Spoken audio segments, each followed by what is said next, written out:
اس دنیا کے بارے میں ہمیشہ ایک اٹل چیز ہے کہ دنیا میں ہر انسان کے موت کا وقت مقرر ہے، چاہے مرد ہو، چاہے عورت ہو، چاہے غریب ہو، چاہے امیر ہو، چاہے بادشاہ ہو، چاہے فقیر ہو، دنیا کے جس کونے میں بھی جو انسان رہتا ہو، ہر انسان کے موت کا وقت مقرر ہے۔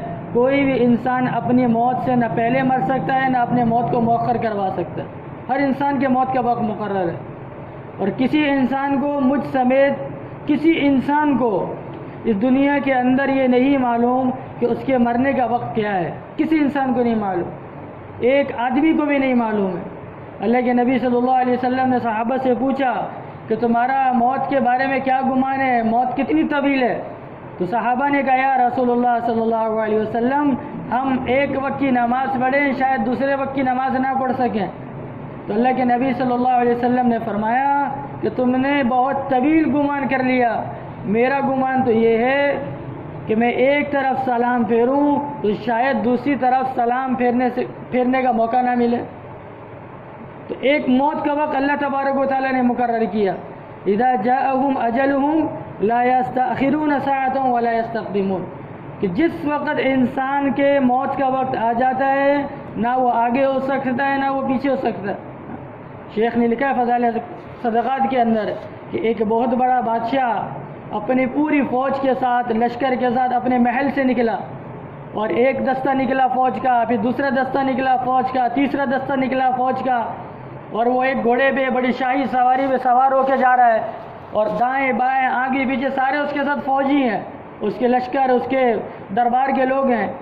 ایک آدمی پھٹا پرانا لباس پہنا ہوا، فقیروں جیسا لباس ہے، وہ تمام لشکروں کو تمام دستے کے بیچ سے چیرتا ہوا اس بادشاہ کے اس گھوڑے تک پہنچ گیا جس گھوڑے پر بادشاہ بیٹھا ہوا تھا، اور پہنچ کر اس نے بادشاہ کے گھوڑے کی لگام پکڑ لی۔ تو سارے فوجی، سارے درباری، سارے وزیر، سارے مشیر حیران ہو گئے کہ اس آدمی کی جرت کیسی ہوئی۔ اب بادشاہ کہے، اس کے لوگ کہیں کہ بادشاہ کے گھوڑے کی لگام چھوڑ دو، وہ کہتا نہیں مجھے بادشاہ سے بہت ضروری کام ہے، بادشاہ سے بہت ضروری بات کرنی ہے، بہت ضروری کام ہے۔ آخر میں بادشاہ نے مجبور ہو کر کہا کہ اچھا میں واپس آ جاؤں گا تو میرے محل میں آ کے مجھ سے بات کر لینا، میرے دربار میں آ جانا۔ کہنے لگا نہیں ابھی آپ سے بات کرنی ہے۔ اس نے کہا میرے پاس فرصت نہیں ہے، مجھے اتنا لمبا دورہ کرنا ہے پھر واپس آنا ہے، فرصت نہیں ہے۔ اس نے کہا نہیں بات ابھی کرنی ہے آپ سے۔ آخر میں مجبور ہو کر بادشاہ نے اپنا کہا کہ کہو کیا بات ہے؟ اس نے کہا کان میں بات کہنی ہے۔ جب اس نے اپنا کان قریب کیا تو اس آدمی نے کہا کہ میں ملک الموت اسرائیل علیہ السلام، میں آپ کی روح لینے کے لیے۔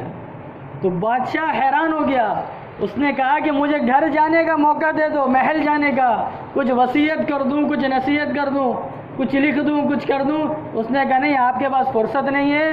اسی وقت اس کی روح نکالی، ایک سوکھی ہوئی لکڑی کی طرح بادشاہ اپنے گھوڑے سے نیچے گر گیا۔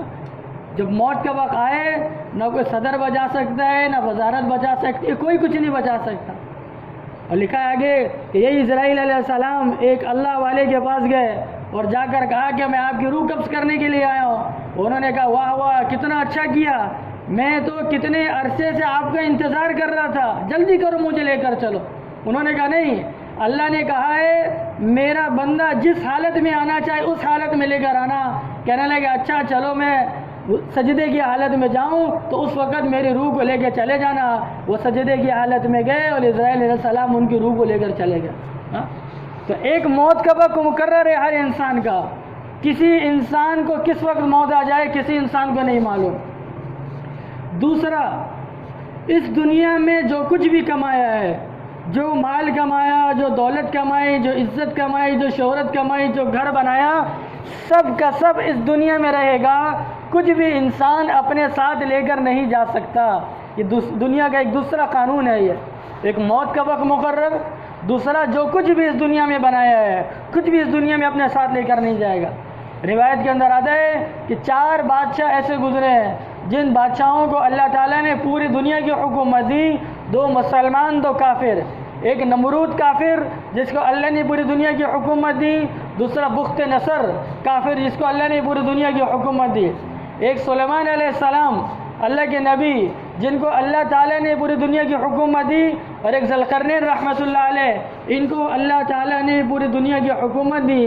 جب ذوالقرنین کا مرنے کا وقت قریب تھا، انہوں نے اپنے سارے وزیروں کو سب کو جمع کر کے کہا کہ میں ایک نصیحت کروں، ایک وصیت کروں، اس پر عمل کرو گے؟ انہوں نے کہا آپ ساری دنیا کے فاتح ہیں، آپ کی بات تو ضرور عمل کیا جائے گا۔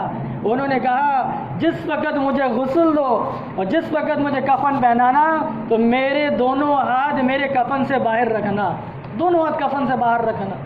لوگوں نے کہا ایسا کیوں؟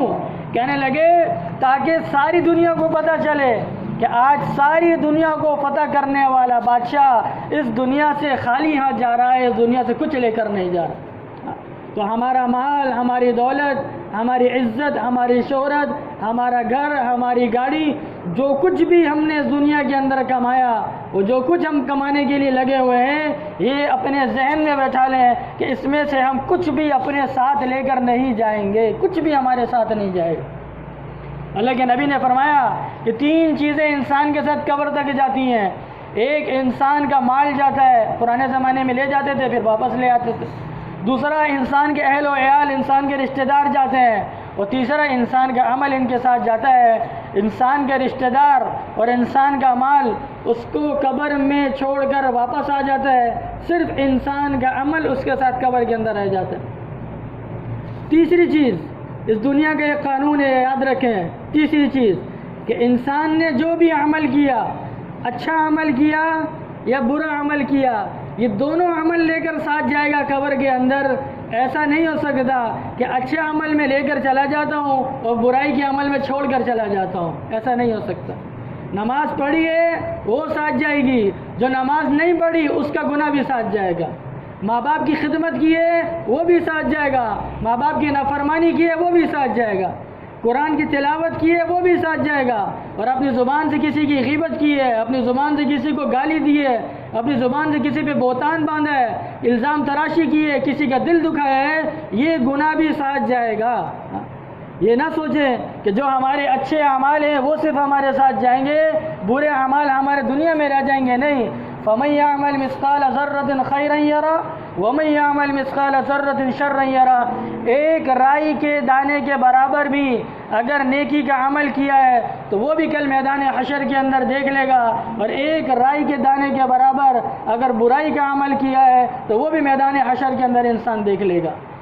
تو ایک موت کا وقت مقرر ہے، دوسرا جو کچھ ہم نے دنیا کے اندر کمایا، جتنا کچھ بھی کمایا وہ سب کچھ ہم کو چھوڑ کے یہاں سے جانا ہے، تیسرا اچھے اور برے دونوں اعمال ہمارے ساتھ جائیں گے، ہمارے ساتھ قبر میں جائیں گے۔